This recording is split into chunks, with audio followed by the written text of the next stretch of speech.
I'm Neil Baldwin. I'm a professor in the Department of Theater and Dance. Welcome. I'm just here to get the show started because this show really belongs to the dancers, and they've had a very action-packed day so far. But the students that are here on this stage right now are the Danceaturgy. Oh, you already know who they are. And we have a workshop that Christy's going to tell you about. But I think that we should get right to it because we've got a full program for you.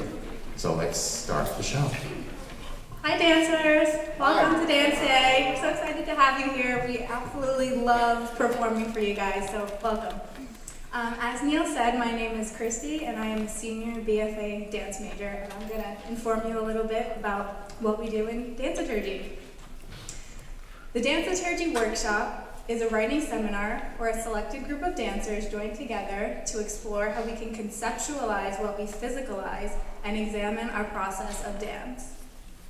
As Danceaturgs, we challenge ourselves to probe the choreographic mind, history, and process to deepen our understanding of our craft. The Danceaturg is the performer as spectator. We meet every Friday morning at 8:30, where we consider many different questions about the dancer's mind, body, and spirit.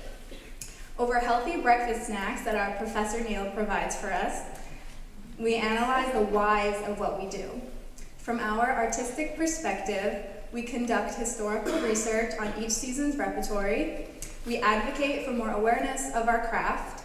We seek objectivity and clarity in the process of presenting critique of the work of the traditional and modern choreographers, as well as the devised choreography of our peers in an atmosphere of intellectual give and take. Our goal as Danceaturgs is to push ourselves to test the boundaries of dance and to re-experience our own dancing from different points of view. Now I'm going to introduce you to Daniel, and you'll hear from everyone about the works that you're going to see today. Hello everyone, my name is Daniel, and I'm also a senior here at MSU, and I'm a BA major, BA dance major, I should say. And I'm going to be introducing Mad Rush by Larry Keigwin. Mad Rush by Larry Keigwin is an originally choreographed work that was premiered here at Montclair State University last November 2016. Keigwin wanted to create a work that was physicalized the concept of spiraling emotions and how individual people can stand within their own truths. The title was named after the song Mad Rush by Philip Glass, which is the score that is used for this particular piece. Each performer showcases movements that have individual purpose and experience this rushing of energies and emotions throughout the piece. Costuming the dancers in variations of white pedestrian clothing symbolizes the purity and light that they all come to accept. The large ensemble sections of the dance represent the communal aspect of the work and slowly peels away several layers of humanity by exiting dancers one by one. Mad Rush showcases his aesthetic by utilizing music, visualization, and showing clear choices through his choreographic tools. For instance, starting and ending the piece in the same way creates a summative approach to the way Keigwin wants to convey the work conceptually. This choreographic process was very different from most choreographers. He had the cast workshop in ways of developing different movement through various techniques he would suggest, such as creating a movement phrase that physically and visually spelled out our own names. After days of gathering material, Keigwin would then copy, cut, and paste the work to ultimately create Mad Rush. So when you're watching this piece, watch out for the different names that the dancers spell out through their movement. Thank you. Hi everyone, I'm Alyssa Masika, and I'm a junior BFA dance major here at Montclair. Mark Morris choreographed Polka, which premiered in 1992. This piece has a cast of 14 women and is performed with live accompaniment. Polka is focused around strong dynamic movements that require a lot of musicality. The choreography almost directly reflects the musical phrasing. Most of this piece is centered around a perfectly symmetrical circle, which can be hard to obtain. In saying this, the rehearsal process was strict, specific, yet rewarding at the same time. It took a lot of work to perfect the specific movements and ensure that each dancer was in sync. I feel a strong sense of community with my fellow dancers while performing this work. Some critics have said that polka is a tribal celebration danced around a metaphorical campfire. This is prominent when we are all facing inward with our hair down, arms extended, and brushing our foot against our knee multiple times. This piece takes a lot of focus, concentration, and when done well, is aesthetically pleasing. Look out for the moment when we first break from our circle to create a running spiral. It is truly mesmerizing. Hi everyone, I'm Miss Marty, Melody Marty. And I am a dance BA major, a senior here at Montclair State. And this is... I'm Christina Hall, and I'm also a senior BFA dance major here at Montclair. And we are proud to present Nancy Lushington's point piece, American Baroque, in its premiere during the 2017 DanceWorks concert. This piece is an abstract piece of work that carries a clear sense of poise and character just as much as a literal piece with a storyline would. The score of the piece is from the Shock of the Old album, Common Sense, Composers Collective and American Baroque, and is composed by Mark Mellitz. Lushington's inspiration for the piece was influenced by the music and title of this album. The haunting sounds of the score made her skin crawl and motivated her to evoke this feeling upon the dancers and the audience.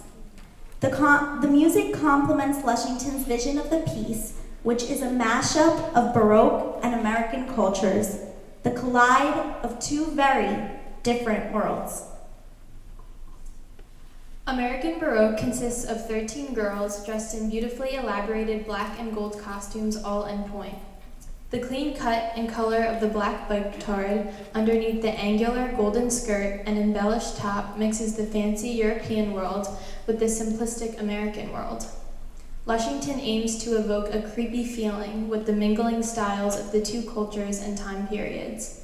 The piece gives viewers a glimpse of the past and the present, and as Lushington stated, exaggerates delicate and gestural movements in the piece that is very much the opposite of her powerful and athletic movement.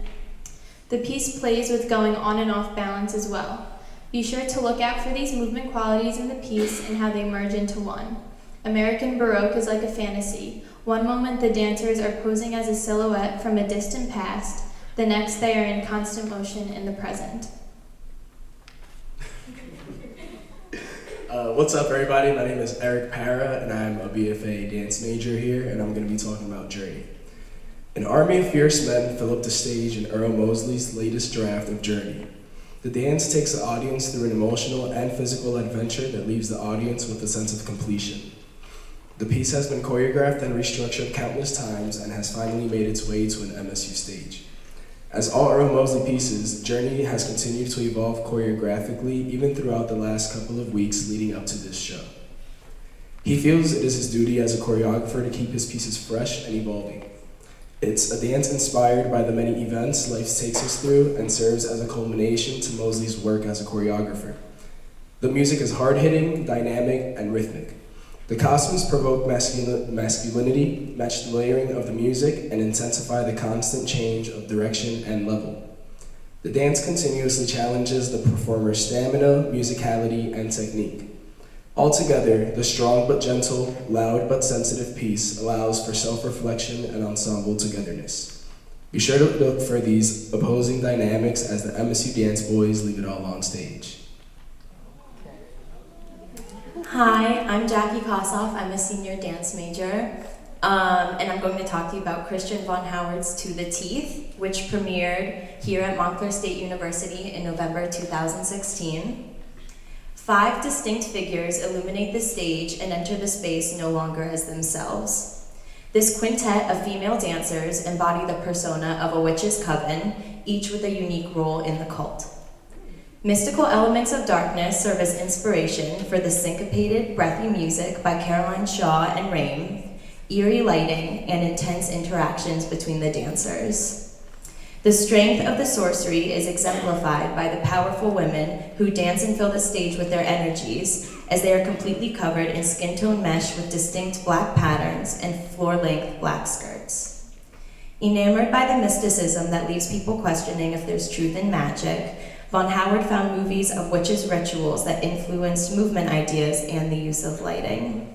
Look out for the physical and emotional connections between the dancers as we hope you enjoy the magic of To the Teeth. Hi everyone, my name is Stacy Riccitelli and I'm also a BFA senior here at MSU.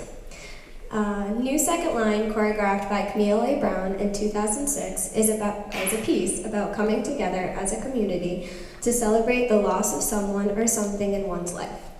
Behind the New Orleans jazz music, the piece is based on New Orleans' Second Line.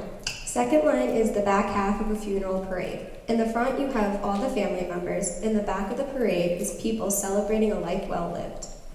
The first day of rehearsal, we are told to think of someone or something that we have lost and write a letter about them. We did not share these letters, but when we were dancing the piece, we had to think about that person. We were on the phone with Camille one day during rehearsal, and she was saying that we should bring our letters to life through the movement and through the energy of each other, to let our stories come to life. We had to think of a social dance that would help our stories.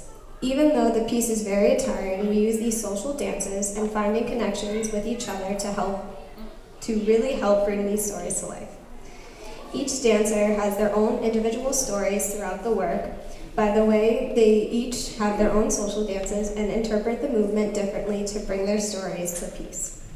See how many different social dances you can find during the piece, and also find the celebration with one person or a group of people. I hope you enjoy New Second Line by Camille A. Brown.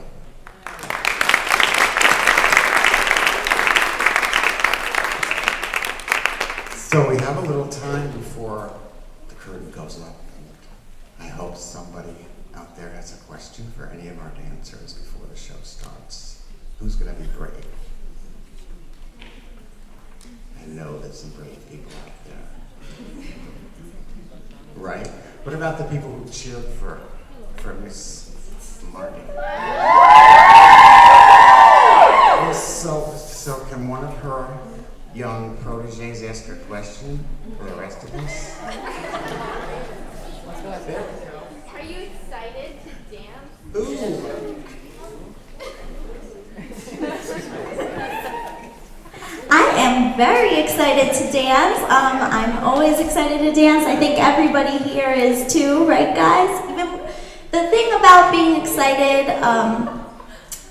during show week it's hard because the energy, it's a lot to deal with physically, mentally, emotionally, but we find a way to pull through it, especially if it's your passion. Everybody sitting up here has a passion to dance, and it's really just finding that little motivation to keep you going. And I think we're very tired, but we are excited. We are.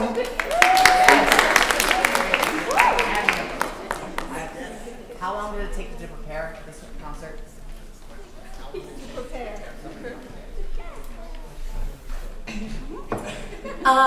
So a lot of these pieces we actually performed in our fall performance in November, but a lot of them we continued rehearsing throughout this semester as well. Some of the choreography changed, but we took the chance to go deeper into the choreography and make this performance even stronger. But the point piece that Melody and Christina were talking about is new this semester. And like I said, a lot of the pieces have changes as well. So it's taken a majority of the school year. Hi, we're so happy to be here. I'm just wondering, as a college student, what is something that you wish you had experience with before you transitioned to college? So as a teenage dancer, how did you make that transition to studying dance in college? And is there anything that you wish you had done in your high school years to help you along your path?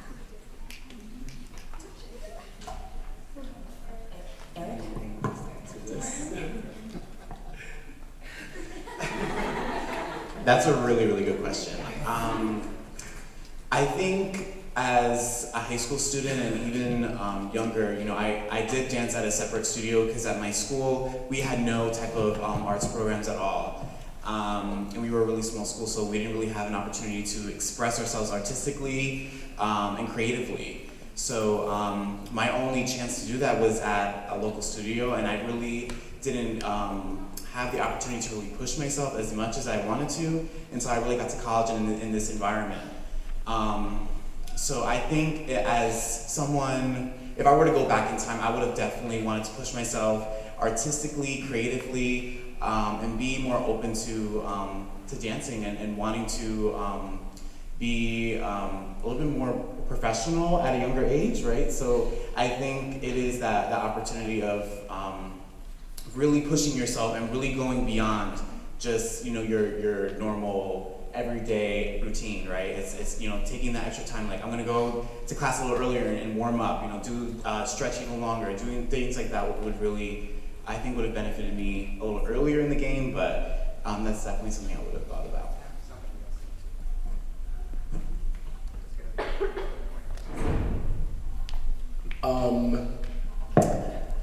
So my story is a lot different from Danny's because I didn't really start getting real dance training till I arrived at MSU. So I kind of made a very late decision in my life to start dancing. So I think if I had the opportunity to go back and do more, like Danny said, I think I kind of would have just put more time and thought into different things that I'm doing, maybe more research. If this is something that you really want to do, you want to make sure that you're familiar with it as much as you can, not only with dancing, but like with the history of it, different types of dancing, what dancing is fit for you, because maybe the dance that is offered at a university isn't something that you want to go into, but there's so many other choices that you can do within the world of dance because it's just like endless, you know what I mean? So I think just definitely getting to know your craft and know not only what you're good at, but what you want to get good at, because I think those can be two different things. But yeah. What is the difference between a dance minoring in dance and majoring? What's different? Like what opportunities do you get?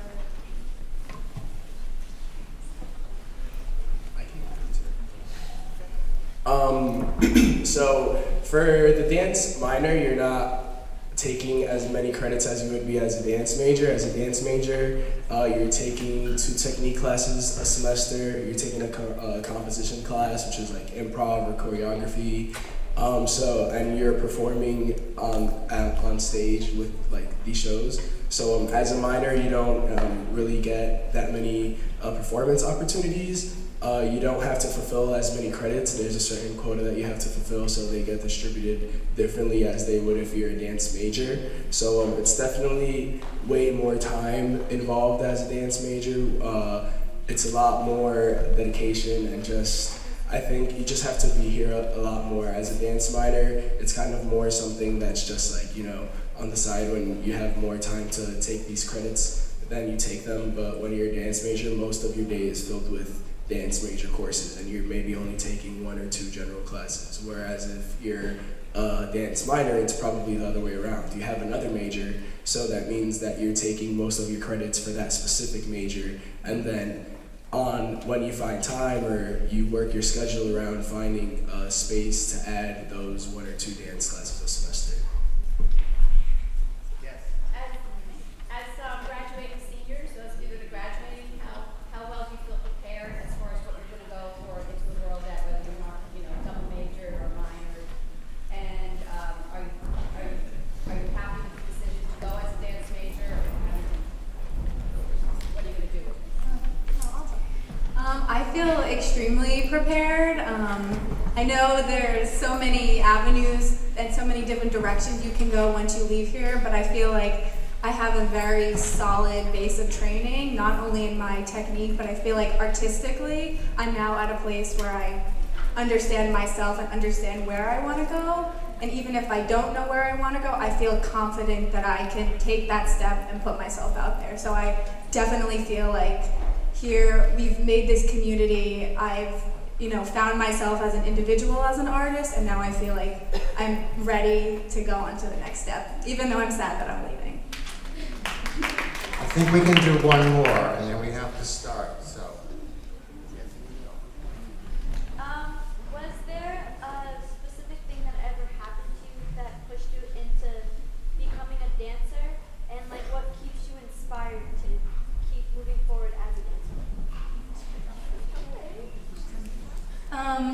I don't think there was anything. I mean, I've grown up dancing. I've danced ever since I was little.